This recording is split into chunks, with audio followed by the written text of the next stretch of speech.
So let me ask you this. What is happening in Hollywood that a guy that tough will be on the street waving a gun, screaming, they are trying to kill me? I was deliberately being put through stress because, when you're a guy that generates money, yeah, people have a vested interest in controlling. yeah. So what is happening in Hollywood? Nobody knows. The worst thing to call somebody is crazy, is dismissive. Would you say you lost your mind, sort of? No. No. Not exactly. Okay. You ever wonder why Dave Chappelle never made a second appearance on Oprah's couch? Yeah, the first time was wild. You're not supposed to do this in my business. I'm up here doing something that nobody else in this business has the balls to do.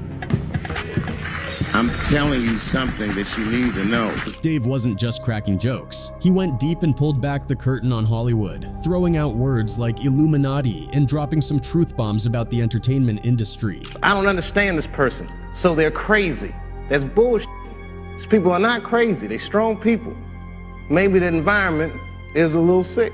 And let's be real, a lot of folks have been side-eyeing Oprah lately with all these rumors that she's connected to every shady character in the game. Some people even think she has personal beef with Dave for dragging her industry buddies right in front of her on national TV. They were his friends. They were in on the whole thing. I felt so wronged. I felt so stupid. Chappelle's sitting there, cool as ever, calling out the powers that be, while Oprah's sitting across from him trying to keep it together. Now, no invitations, no friendly follow-ups, nothing. Coincidence? Or did Dave hit a nerve with the queen of daytime herself? Let's find out. So it looks like Dave Chappelle really isn't holding back anymore. The man went all in on Oprah Winfrey, who, let's be real, has been treated like Hollywood royalty forever. In true Chappelle fashion, he's calling her out as a puppet master pulling strings for Hollywood's elite. When a hero stumbles, well, the cowards rejoice.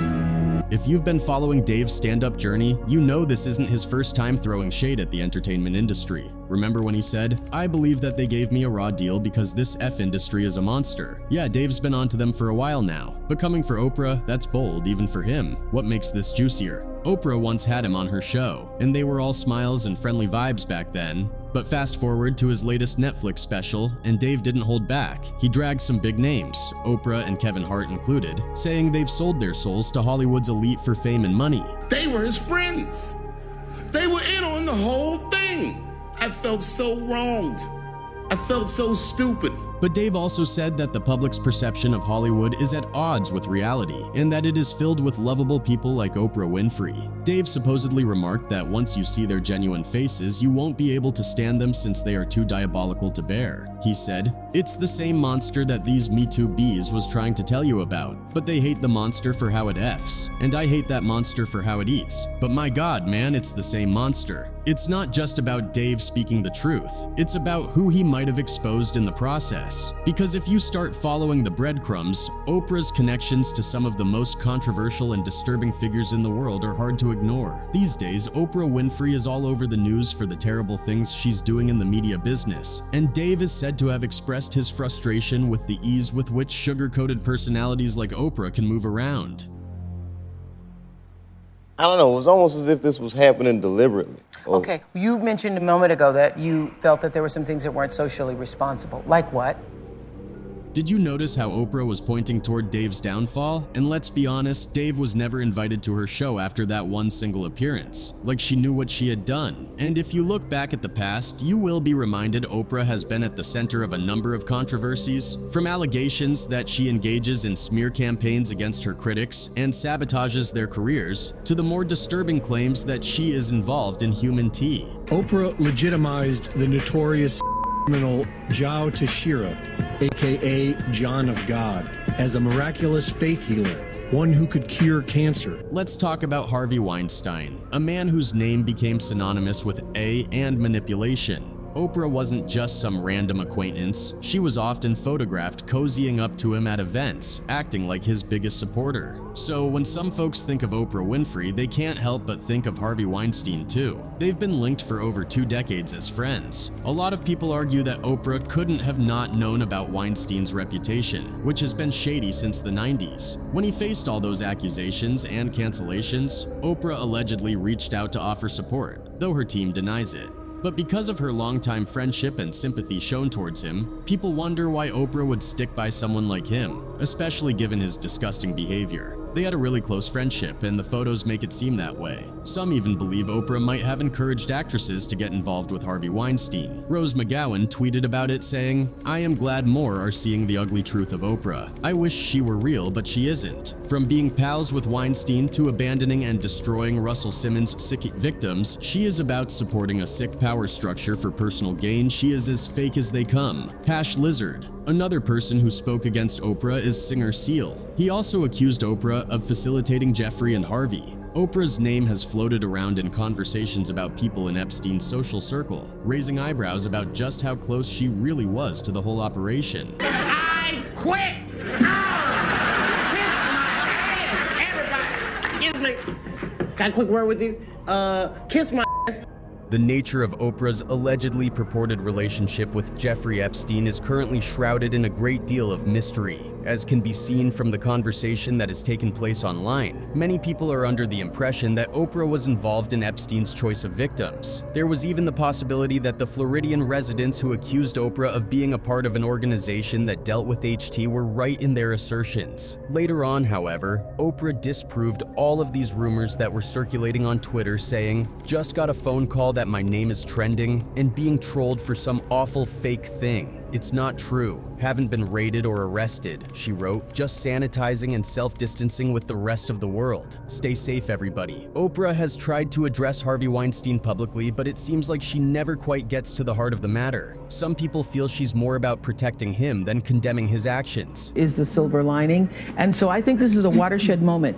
And if we make this just about Harvey Weinstein, then we will have lost this moment. It seems like Oprah is trying to shift the focus away from Harvey Weinstein and make it about everyone else involved. But there's a stark contrast in how she handles situations with people like Harvey versus someone like Michael Jackson. For instance, when a documentary called Untouchable about Weinstein premiered at Sundance with little media buzz, Oprah didn't draw any attention to it. Yet when Leaving Neverland, a documentary about Michael Jackson, came out, she actively promoted it and even hosted a special show interviewing Jackson's accusers. There were no plans to invite Weinstein's victims to her show. It's interesting how she protects her friend Weinstein while covering stories about figures like Jackson. And what is interesting about this is that Harvey Weinstein is a convicted criminal, right? We all know he did some bad stuff, but why isn't Oprah calling him out? It's been over a decade since Michael Jackson passed, so he can't defend himself against Oprah's accusations. Meanwhile, Weinstein's still kicking with tons of victims. Where's his side of the story?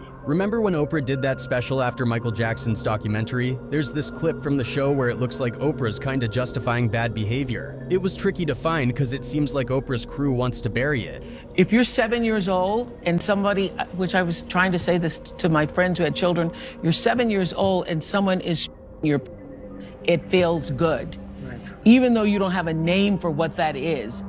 And I have said for years, if the accuser is any good, you won't even know it's happened. You will be in it and you won't even know it's happened. People can see what Oprah was trying to say there, but some of her words were really off-putting. It almost sounded like she was downplaying the seriousness of the trauma. And yeah, it feels like she's exploiting Michael Jackson and his victims just to put on a show. If she truly cared about victims, she'd be talking about other people too, like her buddy Harvey Weinstein. The whole Michael Jackson-Oprah thing goes way back to 1993 when he did that famous interview on her show. It was huge for both of them. She interviewed his whole family over the years, and then after he passed, she came out with these allegations and victims. Some folks think Michael did wrong, others don't, but Oprah's relentless, exploiting him even after death. And if you thought it couldn't get worse, let's throw in John of God, the so-called spiritual healer Oprah promoted as a miracle worker. Turns out this guy was running a human tea operation and to countless women under the guise of spiritual healing. Oprah distanced herself after the scandal broke, but people can't help but wonder how much she knew and whether she just turned a blind eye until it all became public. So this guy, John of God, was based in Brazil and he had a facility which was a healing facility, and supposedly he used his spiritual powers to heal people. Oprah basically gave him credibility by featuring him on her show. But here's the creepy part. Turns out he's a criminal. John of God had this healing center in Brazil where he claimed to use spiritual powers to help people, but instead he was abusing them. It's unsettling that Oprah's pals seem to include all these shady characters who harm others. There's this awful story about him where he assaulted a woman during a private session at his center. He'd manipulate vulnerable people, using his supposed healing powers for his own selfish gains. Oprah's show gave him a ton of success and new clients, which is really disturbing considering what he was up to. Yeah, it all went down in 2010 during Oprah's Do You Believe in Miracles segment where she interviewed John of God. That definitely boosted his profile and gave him a lot more fame. But then we found out he was a total creep. Oprah did say she empathizes with the women who spoke out against him, but the damage was already done. And you're right, there are other rumors out there about Oprah and some of her other connections like Jeffrey Epstein. Rumor has it that Oprah's been making headlines for some pretty shady stuff too, especially when it comes to sacrificing for fame. She had her fair share of drama. People have accused her of running smear campaigns against critics, messing with careers, and even some pretty disturbing allegations. Oprah legitimized the notorious criminal Joe Teixeira, aka John of God, as a miraculous faith healer, one who could cure cancer. Back in 2007, Oprah Winfrey opened a boarding school in South Africa, inspired by Nelson Mandela, and called it the Leadership Academy for Girls. Even though the South African government was against it because of the high costs in a struggling area, the school launched with some pretty fancy facilities like salons and a gym room, which definitely raised some eyebrows. Over the years, there have been some scandals at the school, but the conspiracy theories about HT don't have any solid proof. 6 students of the 152 accepted students by Oprah to attend the institution, laying accusations on the dorm matron Virginia Tinley Mascabo. Oprah actually handpicked the 152 students who attended her school, but it wasn't long until some of these students were being harmed by one of the employees of the school. Her name is Virginia, and she was 27 years old at the time, and she was charged with behaving inappropriately with at least 6 students aged 13 to 15. These students were handpicked by Oprah to go and live at this academy, and one of these employees who is managing the dorm is physically touching them and doing things that shouldn't be told loudly and even harming them. The Times, a Johannesburg newspaper, wrote in an editorial, "The A scandal that has rocked Oprah Winfrey's South African School for Girls does not reflect badly on the famous talk show host. It reflects badly on this nation, and it should not be surprising that it manifested itself in Oprah's school. Oprah should not be condemned for allegations made against this matron. She should be praised for her decision to aggressively deal with it. This incident was a huge black mark for South Africa, especially since the country has faced issues with children being harmed by school employees in the past. It's really concerning that Oprah put these students in danger by hiring someone like Virginia. Once the news broke, Oprah didn't waste any time. She flew to South Africa with a team of investigators to get to the bottom of what went down at the academy. Well, it's a good thing Oprah went to that school in South Africa to investigate, especially since her name is all over this mess. But unfortunately, that employee Virginia ended up being cleared of all charges. Typical justice system, right? And get this, Virginia even tried to sue Oprah for defamation despite being found innocent. But that's just one scandal in a long line since the school opened. Less than 2 years later, there was another incident where some students got into physical fights. A 15-year-old was actually urging the victims to stay quiet and not tell their parents or the investigators. In the end, 7 students were suspended for allegedly intimidating others and acting inappropriately. One letter sent to the parents of a suspended girl reportedly said she was found guilty of physical contact of a sexual nature with another pupil on campus, harassment, bullying other girls on campus, and being dishonest by not telling investigators the whole truth. People were really puzzled about even if Oprah visited the school less than a year ago to sort things out. Yet issues like this keep popping up. How does a 15-year-old even get away with pressuring classmates into keeping quiet and lying to officials about it? But it gets even more disturbing. Less than 2 years after that second scandal, cops found a dead newborn at Oprah's school in South Africa. One of her hand-picked students, who hasn't been named, gave birth there and, instead of getting help, reportedly stuffed the baby in her backpack. She later ended up in the hospital for bleeding, likely from giving birth at the school. It's such a sad and messed up situation. While Oprah can't control every aspect of her students' lives, she definitely has a say in who she associates with, and it doesn't stop there. What about Diddy? For years, rumors have swirled around his parties and the strange things that go on behind closed doors. Some even suggest that Diddy is connected to the same manipulation and exploitation Dave warned us about. Now throw Bill Cosby into the mix. Oprah had him on her show back in the day, treating him like an icon before the world learned about his predatory behavior, and Dave already realized this. Yeah, we hear those stories. And it always happens around the time of their career where seems as though they're crossing over the next plateau. Yeah. Would you say you lost your mind, sort of? So here's the thing. Dave Chappelle has spent his entire career exposing these exact kinds of connections, warning us about how the industry corrupts people, controls them, and covers up evil. He's mentioned time and again that fame comes at a price, and that powerful people expect you to play by their rules. And if you don't, well, they come for you. Remember when Dave walked away from a $50 million deal with Comedy Central? Everyone thought he was crazy, but Dave saw something most people couldn't. He's said on multiple occasions that there are forces in Hollywood designed to break people who don't conform, and it's becoming clearer that Oprah might just be connected to some of those same forces. Every race had this like pixie, this like racial complex. And but the pixie was in blackface.